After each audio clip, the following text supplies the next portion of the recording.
Mummy ऐसा 8 बजे ले सुतबू तक कैसे कटिया हुई हो?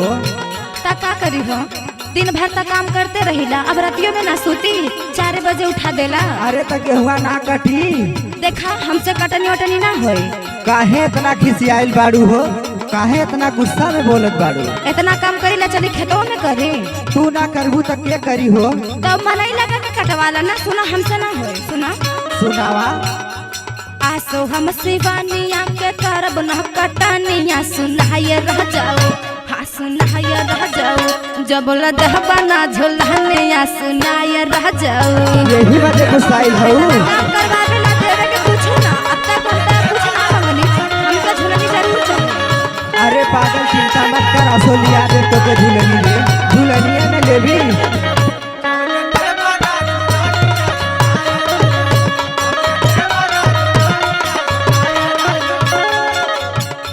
सुना मोहरे रानिया कराई दा कटानिया ली आई दे हमना, अरे गढ़ाई दे हमना, आज सो तोह के झुलानिया ली आई दे हमना। अच्छा देखबी का तो के असो पक्का लिया दे।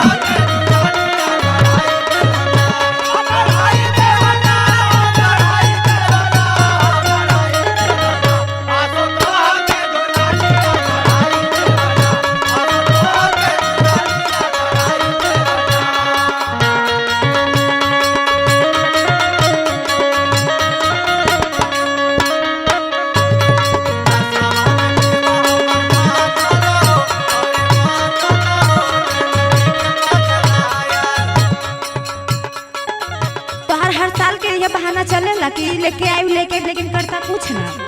अरे सबर करा लिया दे। अच्छा अच्छा सुना। सुनावा। हर साल झूठा हूँ करेला तू वादा। अरे यही लाख रुपया में तो सब पैसा खत्म हो गई हो। सोनू के तो ऑर्डर पहले रही तोरे झूलनी का हो। अगर अब की बार ना लेके आइला तो सुना का करबा। बोला बोला। हम नहीं काट बमनाई लगा दा। अरे ऐसा मत करा।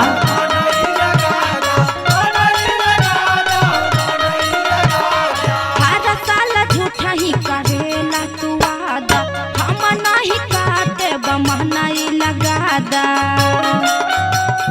मानव नहीं कुछ बुझा वजन बुझानिया सुनाया रह जाओ, हाँ सुनाया रह जाओ, जब लदह बना झुलानिया सुनाया रह जाओ।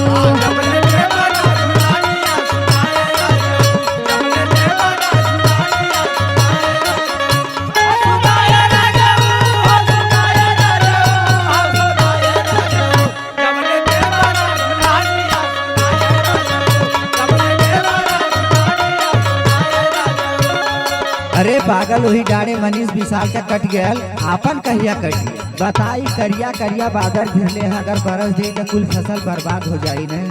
तो हम का करी, हम जब तक झुलनी ना मिली तो हम तो ना जाए खेते में। चल पागल असो गेहुआ कट जाई तो तोके झुलनी लिया देव न।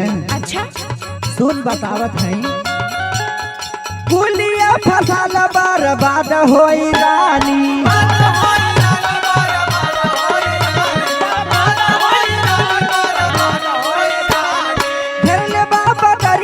बरस दे ही पानी,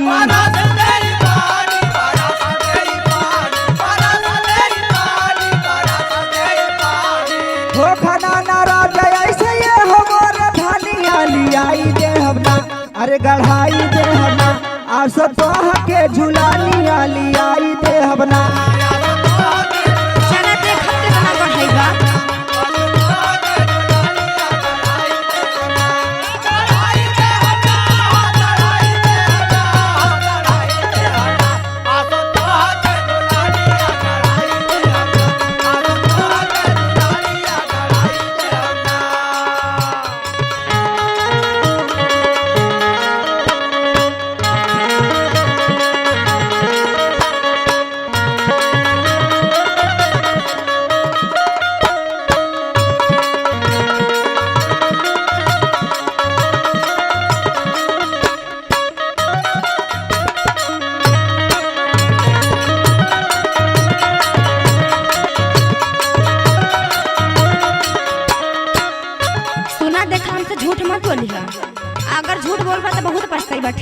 सुना बोला हमारा के जादी राजा झूठ बहकाइबा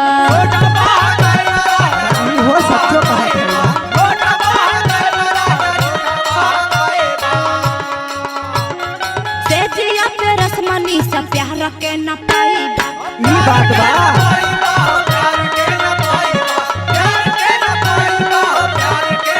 हमारा के जादी राजा झूठ बहकाइबा से जिया पे रसमनी से प्यार के न पाइबा सैया विशाल नहीं दे बदहना पानिया सुनाय राजाऊ सैया में से नहीं दे बदहना पानिया सुनाय राजाऊ हाँ सुनाय राजाऊ डबल धबना झुलनिया सुनाय राजाऊ